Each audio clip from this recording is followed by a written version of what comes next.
This is the User Adoption Podcast with your host, Henrik Dagier.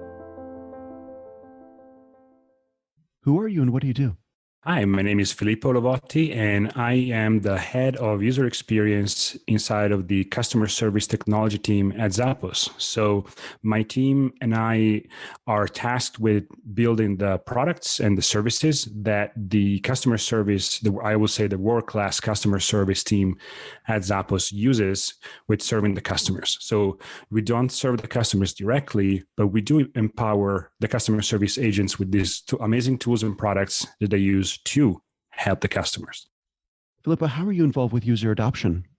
Well, user adoption for us is really about creating a user-centric product and have the users basically use it without even having to think too much about it. And our challenge with user adoption when serving the customer service team is really empowering them with the tools and the processes that are going to help them serve the customer, but we have conflicting products when it comes to our agents. So we want to make sure that what we are giving them is good enough for them to switch over to what we're building, because we are competing against Amazon a little bit because, as you know, Zappos is owned by Amazon, and we do have some customer service tools that are built by Amazon and our agents actually use every day, and we are building our own.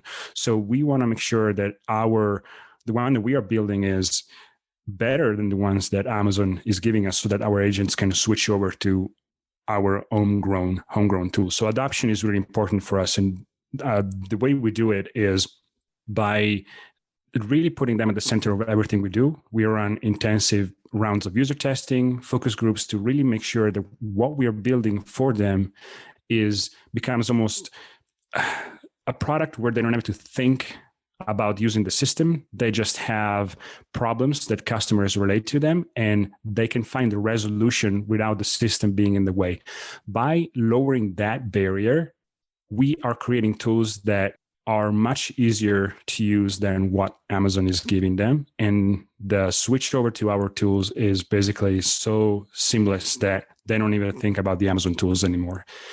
And that is our goal right now, which, in 2021 will be to completely move everyone over to our own homegrown tools so we don't depend on the Amazon tools as much anymore. And we can build our own stack, build our own, increase our range of internal tools.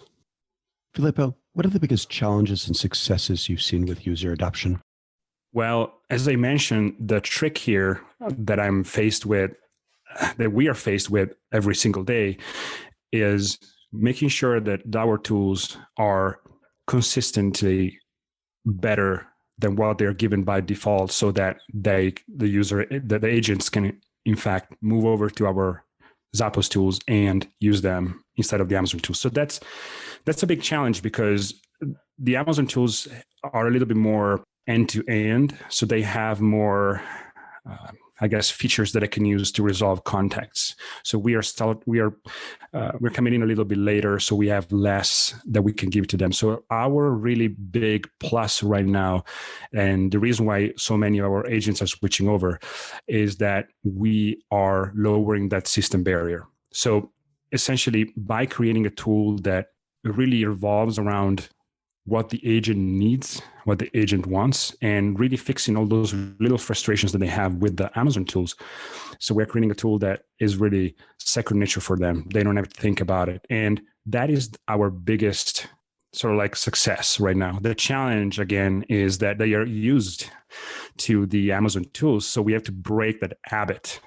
And to break that habit, we have to make it so good for them on our side. We have to make it almost... So we have to sell it almost to them to make them adopt the tool in a way. And we do it just by decreasing that system barrier and make it so compelling. So it's hard to explain, but we really want to lower that system barrier. When we have that down, then the switch is automatic, and the adoption rate we have seen is really, really high. But the challenge is really to show it to them with demos, to show it to them, put it in front of them with, open office hours, and really spread the message that, hey, there is this better way of doing it. That's been another challenge. But once we have that, once they try it, they tend to stick with it because, as I've read, I don't think I ever repeated enough how user-centric this thing is, but that's pretty much our big success. It's so seamless that once they try it, they switch over. But again, the communication piece, that, making them try it, making them move over, that's kind of the challenge. And again, the challenge that we consistently have is how do we empower them with the tools and the processes to help the customers? So that's an ongoing challenge, right? Meaning, how do we keep these tools user-centric, and how do we keep our processes user-centric? So that's the ongoing challenge. But overall, the big one regarding adoption is how do we get this product in front of them? And essentially, that's our big one. Filippo, what advice would you like to share with people working on improving user adoption? Wow, that's a great question. So I think that user adoption has to be approached with something in mind, such as, when you're asking your users to move over to something else, to something that you've built, when you're trying to adopt these users, what are you giving to them? So are you solving their problem? And really, it comes with an understanding of what problem really you are trying to solve for them. Because once you understand exactly the challenges, the frustrations, their needs, their goals, and you build something that actually helps resolve those issues, then adopting users shouldn't be that difficult. I think that the problems come when you either cannot reach them or you're not even build compelling enough product that doesn't solve enough of their issues to where they don't see the benefit in moving over.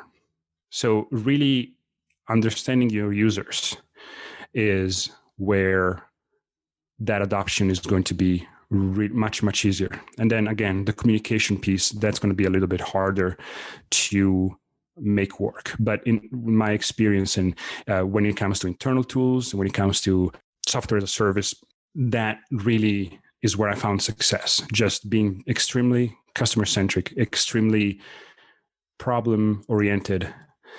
That, to me, really hits the nail on the head. And I know that this is stated over and over again, but a lot of folks think they are problem oriented, but they're not enough. Like, when was the last time you talked to your users? When was the last time you sat down with your users in a one-on-one setting? When was the last time you actually asked them about whether or not your product is actually solving a problem, versus assuming that what you're doing is fine? I guess that's where I see the most improvements, when you actually sit down and talk to them and really get that qualitative side that data ain't going to give you, essentially. Filippo, where can we learn more about user adoption and your work on the subject? Well, I have a podcast of my own called The Industry of UX. That's not necessarily targeted towards user adoption, but it's targeted towards all of these other adjacent subjects that can definitely improve user adoption. And you can check it out at theindustryofux.com.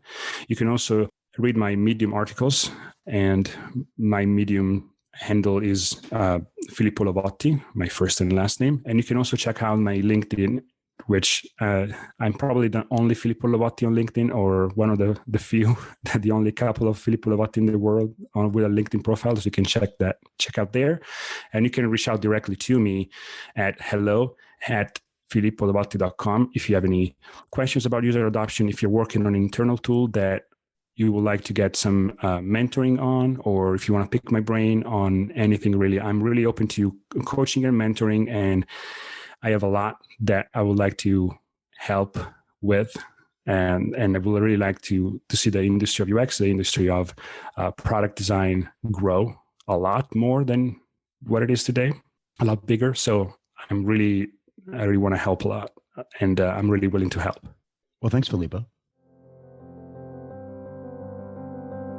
For more on this, visit useradoptionpodcast.com. Don't forget to please subscribe, rate, and review. And for a book about this, check out useradoptionbook.com. Tune in next week for the next episode. Thanks for listening.